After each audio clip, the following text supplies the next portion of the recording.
chorus, verse, 8 bar. You know what I mean? It's not enough to, if you're a really creative or a music aficionado, you feel like, I want to add maybe 100 bars. Babulale, I want. But if you're trying to really like be in a commercial space, generate some revenue, be a top player in those things, look at those things, look at the length of your song. It's a big key player. Back to the analytics, look at the charts and see who's doing what in that sphere. You find that there's new artists. There's a song called, what's that song? Is it Rosanna or whatever? Roxanne. An anomaly, right? This guy from LA or whatever brings out this song independently. Roxanne uploads it on DistroKid or something. Smash hit, big record all over the world. He could be your next door neighbor, Mara Frostan, you know? So once you look there, you're like, no, actually, this guy is actually a guy that I know. So you start seeing, we're like, if as JR, I do a collaboration, Lipule, I'm sitting at number 10 on those like charts in that genre. He's sitting at number 16, and he's easily accessible. We could make a record that could potentially get us to number 4. You know? So don't just look at it as like, I like this guy, I don't like this. It's very also important to consider what the analytics are showing you in that regard when you're making a streaming record, especially because there's 150-something thousand songs or some released a week. It's all about like, how do you cut through the clutter? How do you make it to the top of that? How do you, in an ocean where there's so many songs that are existing, how do you, number one, cut to the top? Number two, give your records longevity. You want to have a long-running streaming record. Right now, if your song runs for anything more than 5 weeks, you're very lucky. It's a quick, fleeting thing. So we need to just apply ourselves. And that's just what I wanted to add on top. Thank you for that knowledge. Yeah, except Sugendeleni. 6 months.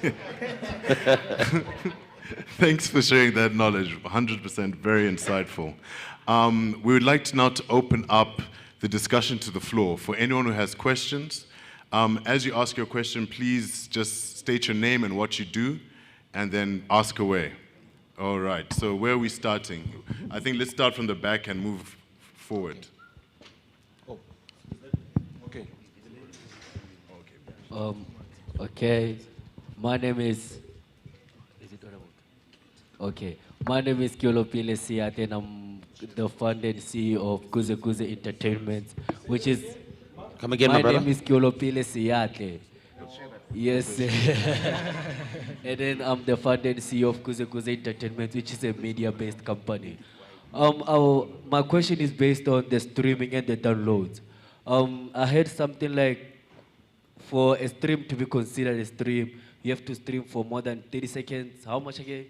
Yeah. Yes, sir. My question is, before an artist could get paid for their streaming, is it per streaming, or do we have like a number of streams, especially on YouTube? Do you have to get a number of views or number of streams before you can get paid? Or do you get paid for streaming? Even if I'll just upload one song now and then 2 people stream it, would I get paid for those 2 views or 2 streams? Thank you.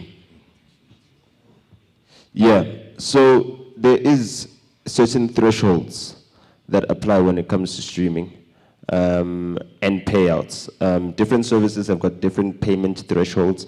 I think YouTube, the payment threshold is something like $1,000. So once you get to the threshold of you've earned $1,000, you can then withdraw your cash, and that's when you get it. I think that's what your question is alluding to, right? As in, like, how do you get the money out? I think, like, the question is, how many streams do you have? Every stream counts. Every stream counts. In terms of you getting the money, there's certain thresholds that are added. Different services have different thresholds. So I was giving an example of, say, let's say the threshold is $1,000 on a certain, you know what I mean? Yeah, the minimum, the floor. No. Okay, no, sharp. Thank you for that question. I heard you, sorry, just to touch on that, I heard you speak about YouTube as well. I guess YouTube is a big tool for you. You were speaking about YouTube. Not a very big, but then yes, sir. Oh, it's not a big tool? Yeah. Oh, okay, no, then it's fine. I thought it was a big tool, then I was just going to touch on that, but it's okay. Okay, no, you can touch on it, sir. You can Okay, touch. fine. You can touch. We're not the police, my brother. It's fine. So, you know, YouTube, like, if like, there's obviously a minimum where you can start earning, which is that $1,000. But I think on top of that, what you need to look at is monetize your platforms. So everybody's using YouTube as like, you know, user-generated content, yes. But once you get to a certain point, you can apply for YouTube monetization. So all your songs you put on there, you then generate money from that. It might not be like big money, but it really helps. It makes a big difference. So if you, I mean, we do Feel Good live sessions on my YouTube channel. I don't know how many of you are familiar with that. Yeah, so, you know, so on some of those things, like we, for instance, we've had maybe a red flag from a Sony where they said, no, we're red flagging this episode because of this. But we say, it's fine. You've got a clear monetization right on it. But what you're doing is you're even giving like the artist avenues to kind of like generate some income. So then Ambitious Records will say, no, we're not saying no to anybody's content. We're saying, please come and claim it. It's fine. You know, because Amanda Black's music is Amanda Black's music. You understand what I'm saying? So therefore, she might not have gotten to hit, let's say, 2 million views on a live performance or whatever.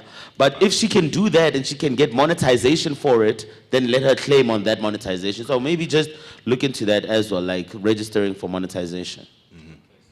Awesome. Next question, please. Greetings. Greetings, sir. Yes, hi. Yeah, fire. Yeah. It's like my brethren has answered me, but I just want to dwell in. Kinna Peter Selwane. I'm a singer, I'm a dancer, I'm a human being, I'm a species of life.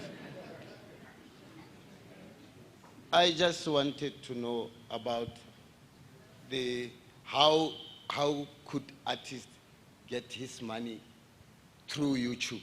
How to get money in the YouTube? How? Because most of the musicians, they Yeah. play. How do you register? Yeah. Okay. Yeah. I think. Okay, so I'll explain it. I just explained it. Eh? Okay, I've explained it, but get like Halusa just one more time. Also, as we're getting into the questions, guys, there is no stupid question. Yeah. Yeah. Please. In fact, the more uninformed the question is, The better. The better, yes. Thank you. Yes. Thank you. So get like Halusa Vievie, the YouTube monetization process. So what it is Santo go YouTube. Go na le option ya gore we berekisa YouTube in a normal way. Gore maybe we check the video or upload a video ya gago and then o tswele pele. And there's also option ya gore in that YouTube site that you're in, you can apply for monetization. So it's one of the settings in the tab, right?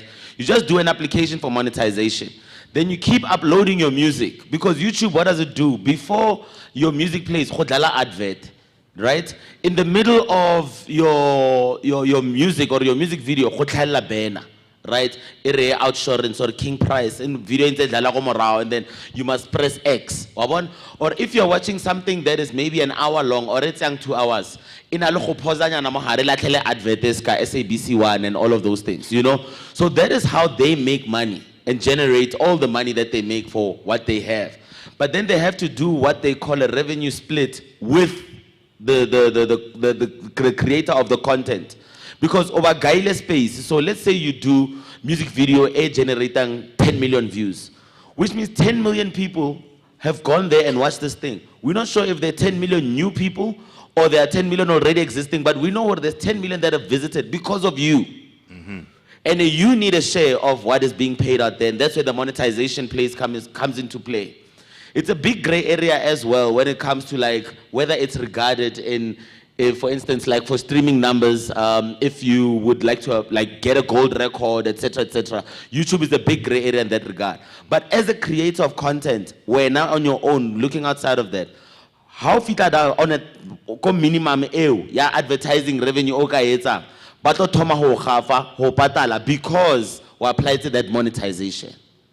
So what I can say is to everybody who's got a YouTube channel that is running in here, apply for that monetization. Monetize. Wait it out, because one day it's going to hit, and when it hits, it's going to start counting for everything. You are Abile, bro. Thank you, my brother. I'm gonna add. Okay. Also, so that is the free service. There's also the YouTube Premium service. So that's a subscriber-based service where people pay a monthly subscription fee. How many of you use YouTube Premium? I use YouTube Premium. So when I play your music, it pays you more than when someone who doesn't use YouTube Premium plays your music. This is some of the things that I'd like to encourage, especially our artist community. We need to look at the brands, the companies that are actually supporting our progression in this music industry. Things like using YouTube Premium, where it's ad-free, means that you contribute more to the revenue that's being made of the music that's being streamed.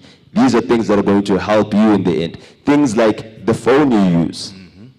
Do you use a phone that's an Apple or an iPhone, where you know that the company has invested a lot in changing the way in which people are able to consume music, in changing the way in which you are able to earn money? That is why I use an iPhone. It's not because I love Steve Jobs, it's because of iTunes.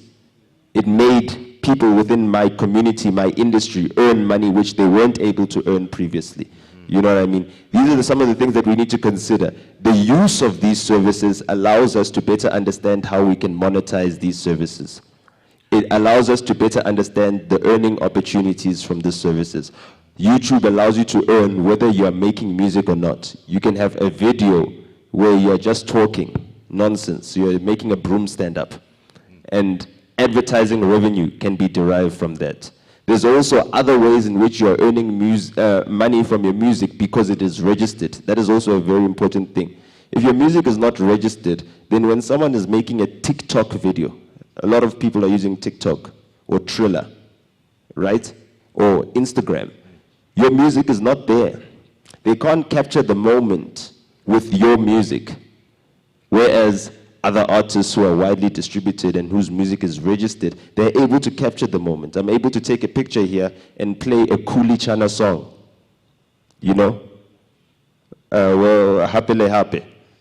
And put it on my Instagram story so that everyone who watches can see what was happening, can hear the music, and Kuli and his team will get paid for that. Correct. You know, so we need to understand how we're using these platforms, we need to understand how we're earning from these platforms, and we need to understand how to encourage people to use these platforms that we earn from so that we can earn something materially other than just having our music accessible. Super. We're probably going to take 2 or 3 more questions. So, and I also want to hear from the ladies as well. I don't want it just to be the gents asking questions, please. And also, on how to do these things, YouTube is the best teacher as well, guys. If you want to see how do you monetize on YouTube, go to YouTube and just type it in. The answer will be there. So also don't be afraid to use that. All right. Next question. Where are we? Okay. Where are the mics? Oh, sorry. My name is Rifilwe Sokobusane from Raise the Flag Production. So my question is, I think we are tired of every digital inception that is from China. Now we have a serious epidemic that is very disturbing. It's almost all over the world. You spoke about the mobile operatives that are not yet in South Africa. Why are they not in South Africa? What are the measures that you guys are taking so that we can have those mobile operatives? Because we make music, we produce music. Why are they not here? Okay. The answer to your question is very simple. It's because you haven't started that platform. There's someone who's designing technology in China and selling it to the entire world, and everyone has to use it because they've taken that initiative. You guys are part of the creative community. You guys are the creators. Create the platforms. Build the audience. You guys are in charge of ensuring that you guys are able to earn from what you are able to create. You need to create an ecosystem. As we're here in Maftown, right? You guys are all located in a central system. You know, you need to create an ecosystem because out of this place, out of this very, forgotten place in South Africa, the music for The Lion King was made and recorded. You know, this is something that people had to come from Disney to come to South Africa, and basically create this content. These are foreign people who are exploiting what is being created here daily. And it's because we're not the ones who are creating these platforms. If you know guys at university, what is it UNIBO? University of Northwest, whatever. The guys who are in the technology classes, the guys who are coding, go to them. Tell them, listen, we need to create a string, a code to ensure that people can play our music in a platform that we own. You know what I mean? We're able, if Facebook is a foreign thing, I'm just saying they can create their own. That's how Facebook was started in Harvard University, because the students there decided to create that platform for other students to use. You guys need to create the platforms that your ecosystem is going to use so that you can control the narrative. You don't have to be complaining about how things are coming from China, how things are coming from Scandinavia, how things are coming from the United States, and then we are forced to use them. We are forced to use them because that's the only way we can earn. We're not creating our own platforms. The only people who are creating platforms are the mobile operators. And we know all they want to do is sell airtime and data. Data. Thank you. One last question. Okay, we can have one more here at the back, and then last one here. So just the two. Three. 1, 2, 3. Thank you. Good morning. My name is Kilamo and I come from Taung. I'm a rapper from Taung. I think I heard Pule there speaking about capturing data and being able to know how many people listen to your music from a certain place, so that in order for you, maybe you want to do a show there or something, then you know the people who are more or less listening to your music. What I wanted to know is that, were you talking about, is there a specific company or companies who deals with that, or can you do that as an individual? And if so, how so? Okay, right now, technology became much more easier for independent artists. So you'll find Spotify, there's a Spotify for artists, where it shows a real-time data where your music is consumed. It can be in LA, it can be PE, Durban. It shows you in real time where your audience are, and that's where you can go to local promoters who are that side. You want to do a show. That's how you create a tour, and especially with iPhone. So iTunes as well. It's got iTunes, Apple for Artists. So that's where you'll find the same data as well that will show and direct where your audience or your fans are. And yeah. He's a rapper. Oh, you're a rapper. Have you uploaded music before on DSPs? Digital service providers. Have you put your music on streaming platforms yet? Or how did you do that? I uploaded it on SoundCloud and AudioMac, and recently, just on last week Friday, I uploaded on Slick On Live. Okay. Those unmonetized. Okay, then you haven't, okay. Okay, so yeah, that's another thing, is that the services that you are putting your music on, right? He's mentioned 3 of them. Not all of them are even monetizable. You need to ensure that if there's a platform that is enabling people to consume music, your music is available there. If you walk into someone in the street and they don't have the platform on which you have uploaded your music, then they won't be able to listen to your music. You need to be agnostic about it. Every single platform needs to have your music, and you need to promote it well. Also, another thing, you said you uploaded your track last week, right? That's another thing that we need to encourage artists and labels to ensure that they give sufficient lead time to any of these services. I told you it works just like radio. If you are now releasing a new song and you submit it to a radio station this week, the likelihood that it will be playing next week is very slim. Yeah. You need to ensure that you give them enough lead time prior, whether it be a month or 3 weeks, or for me, 6 weeks, is a real good lead time to ensure that you can get the right sort of placement so that people can discover your music. What genre do you make? He's a rapper. I'm a rapper. You're a rapper. So go onto each and every one of the streaming services and find all the playlists that play your type of music, right? That's the first step, right? And then find all the artists within those playlists that make similar music to you. And then when you are releasing your music, you're able to then make an informed pitch to say, this is where my music would fit in. This is where you can place my songs. And then it's up to the curators and editors to see where it ranks up in terms of like whether it's the top song or the bottom song on the chart. But at least you'll be there and you'll enable people to be able to discover your music passively without actually having to spend thousands of rands marketing it or advertising it on other platform or off platform. Just to add, in order to get your music onto platforms that monetize music, these are the two gentlemen that you need to be just talking with, as they represent aggregators, and an aggregator is basically digital distribution, and they do have added value services, but these are the gents you need to speak to. Okay, for sake of time, I want to move on to the next two questions. There's the gentleman at the front here, and then the gentleman with the orange shirt afterwards. And then we are wrapping. Okay, my question is, my name is Khalabi Mweti, but I'm known as Tabi, so I am from the Raise the Flag production. So my question is, if you are doing visual DJ and you like to make drum music or kind of deep house music, and what is the right way or the relevant way to make sure that you promote yourself, not by just taking it to the clubs and then after they play it and then you think to yourself, my music is playing, I don't get money.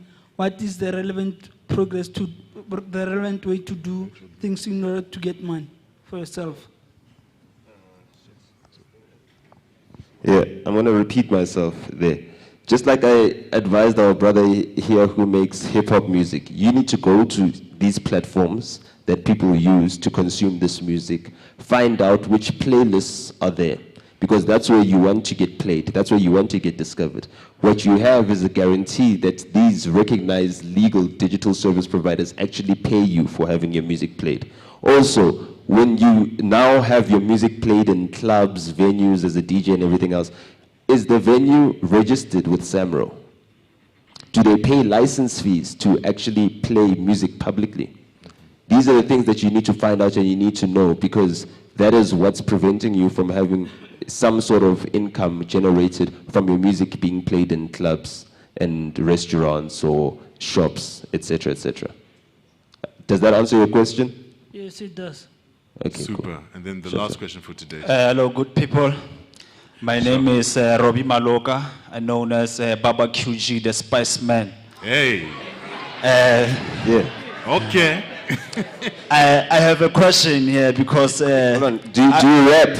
Yes, I'm a rapper. Okay, you're the last question. Give us 8 bars. Yeah. 8 bars.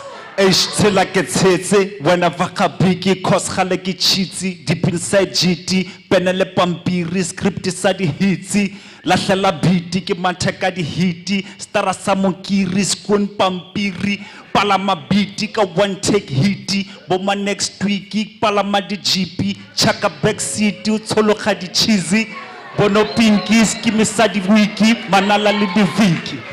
Yes, Yeah. Give him a round of applause. Okay. Now, tell us where we can find that music. You can find my music on... Tell them. Like, you can find that music on iTunes, Spotify, Amazon, Tidal. What's the name? What's the name? Take out your phone. Let's find it. The name of the EP album is Hustling, Respect My Hustle, Stone White Saber. Okay. Your question. So, yeah, my question is, Pule, on MTN and Vodacom, ne, caller tunes, there's been a rumor spreading ne, about MTN and Vodacom no longer accepting caller tunes for local artists, but only accepting the request of caller tune for artists with higher rotation, like Joyous Celebration and others. Is it true or false? It's false. Come to CCA. We'll assist you on that. Thank you very much. Thank you, Baholo. Thank you. It's a wrap. Yeah, I'm a rapper. It's a wrap, Kanana batho ne. Eh, ke tla go Kanana township go Klerksdorp go habo Madlega dope boy. Hey Tadaso. Bodega. Thank you. So everyone, hey, thank you so much for making today's talk. I hope it was very informative. I hope you guys took notes. I hope you make use of the booklet. This booklet that's being handed out has contact details. You can contact people. There's more information. So please make use of these. And I'd like to thank the panelists for today's talk. Please may you give them a round of applause. Okay. And we'll do closing remarks as well from each of them. And also thank you for being here. And as I've been talking, I've been seeing more and more people walking in. That's excellent. Guys want to learn, there's hunger. So shout out to you guys. It's almost packed right now, so super. That's really great. Okay, I just wanted to add that remember that we're creating an ecosystem. You saw our brother here who was rapping. Use each other, connect with each other, know each other, create with each other, right? We need to have an ecosystem to be successful. Correct. We need to ensure that we encourage collaboration, and these are people who are interested in the same things that you are interested in. It's very rarely that you can go to a place where you can find people who are doing the same thing as you're doing. Maybe on different levels, but who knows? We're trying to even out and level out the playing fields. So please be encouraged to engage with one another as you are encouraged to engage with us as well. Collaborate. Thank you, gents and ladies. Closing remarks, sorry, Pule. For any information about Collar Tunes digital distribution, we can speak after the session, then we'll assist you on that. And finally, Mr. JR. Just like Nota said, keep creating. Take into consideration everything that we've said to you today, because don't take it for granted. These are the strategies that have worked for ourselves and other great artists that we work with. So take it into consideration, think about it, let's connect, and download Barbecue the Spice Man's album. I'm looking for it as well. But thanks, guys. Thanks very much. Amen. And thank you again, gents. Thank you, everyone.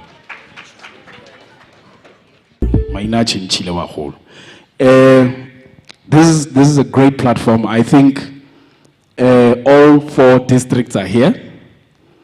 And this is the first time that all 4 districts are at a platform as such. And little bantsiana ke a go bona khazi o no le teng ka backstage lectures ya maloba ke leboga thata. Guys, this is the recording masterclass. I'll be alone until I call Kuli and KG are batting. I will call them up for the Q&A. Teacher Rekin na gompieno. Harry Recorder, I'm up here because Harry Recorder ke nna ke dula mo pele ga desk ke nna ke ba recordang. So we'll go further to a part where I involve them maybe ba botsa dipotso, but for now, because we have to hurry up, I just want to take you guys through the recording masterclass. Basically, this is a class or a masterclass where we are going to go through the making or the creation of a song from beginning to end. And I have to speed through it. So, first of all, let's hare the notepad, the pen, or have your phone, the notepad in your phone at hand. I'm not going to go into detail explaining some of the concepts. So, the presentation is set up in such a way that the keywords that I'm going to use here on the slides, you can Google these words and then a whole portal of information will open. Basically, you'll be able to find out more on these things. So if you don't understand something I wrote there, because you can just Google that word and find out what it really is. You'll understand the process. Yeah? So we have the 4 phases of music production. Don't worry if you can't see. I think we're going to share these slides with them. Yeah, we're going to share these slides with you. So, composition, recording, mixing, and mastering. You always know what you're doing before you do something. I get it. Before an architect starts to build, there's planning. Right? And I'm going to use the analogy, architecture quite a lot because we're going to talk about structure. of a song. So these 4 phases of creating a song, sometimes some people bafella halfway. Some of you, leba ntse ke a little nthomela dipina every day. A ke le sebelete le ntibe. Some of you la composer be le recorder, e be le thaler le feditse. No mixing, no mastering. And another thing, some of you think mixing and mastering is one and the same thing. Guys, Google. Na re khudile kana kwa ya library, ne ra library. Hona le buku e one o kre mob sa tswile ka yone. Ke batla. Ke batla di number tsa go ga bona go sna di cell phone na kwa teng. A o phone na go ga bo mob soro o batla mob sa le mo travelong go to hell. Mama ba drop a phone. How crazy. Yeah, no. There's Google. I would like your phone and I'll pay you just go on Google and find out what these things mean. The composition process. There are 4 pillars to the composition process. Namely, song analysis, sound selection, sequencing, and lyricism. Now, the first pillar of composition does not include any playing of music. You don't need to be singing. You don't even need to be doing anything but sitting down and listening. Remember, I spoke of architecture. Before an architect starts learning how to structure a building, they are taught about other structures that already exist. And they are taught to analyze those structures so that they understand the techniques used in those structures to build those structures so that they can turn around and use those techniques to build new structures. Musicians, do you guys analyze songs? Do you analyze music?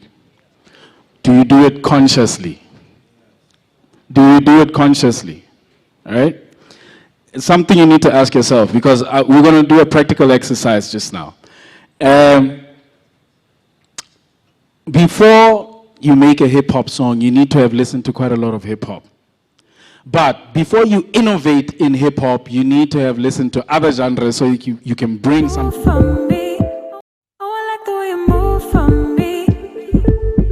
Yo, what up, this is Casper Investigator, the New Age Dope Ship Beleza, and you are watching New Inferno TV. Keep it locked.